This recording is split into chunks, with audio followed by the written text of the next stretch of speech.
সুব্রতবাবু হচ্ছে রামনগর 2 নম্বর ব্লকে বিরোধী দলনেতা, আর আমি হচ্ছি সতলাপুর অঞ্চলে প্রধান সচিদানন্দ দাস এবং কাঁথি সাংগঠনিক জেলা সদস্য। আজকে শুভেন্দুবাবুর আপনার দলে যোগদান হচ্ছে আজকে এই যে ভ্রষ্টাচার, চুরি, এই যে চাকরি, সমস্ত কিছু এই ভ্রষ্টাচারের বিরুদ্ধে আমরা লড়াই করছি এবং এই দুর্নীতির বিরুদ্ধে, আবাস যোজনার বিরুদ্ধে।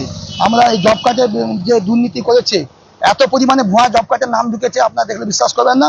আমরা বুথে বুথে এই কদিন পরে লিস্ট টাঙাবো বড় বড় ব্যানার করে, যারা ব্যাঙ্গালোরে থাকে, উড়িষ্যায় থাকে, তাদের নামে মানে জব কার্ডে টাকা ঢুকেছে।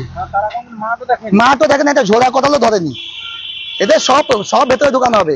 আর এই সুপারভাইজাররা ভুয়া বানিয়েছে, মাস্টার রোল। এই সুপারভাইজাররা সব দলমত কাজ করে সব ভুয়া হয়েছে। ওদের নামে আমরা সব কোর্টে কেস ফাইল করবো।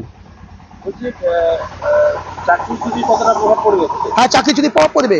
যারা গরিব বাচ্চাকে ভালো পড়াশোনা করিয়েছে, তারা এখনো চাকরি পায়নি। এই ঘুষের যে 9 পাস করেন, 10 পাস করেন, তারা চাকরি পেয়ে হাই স্কুলে মাস্টার, প্রাইমারি স্কুলে মাস্টার, এসব যোগ্যতা মনে চাকরি পেয়েছে। কোথায় মানুষ ছেড়ে দিবে না ওদের।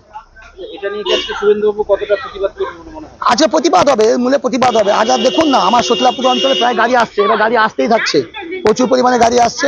সতলাপুর থেকেই মানে কয়েকশো লোক এখান থেকে যাবে। কোথায় সে দেউলিয়াতে, কেউ চাচ্ছে না।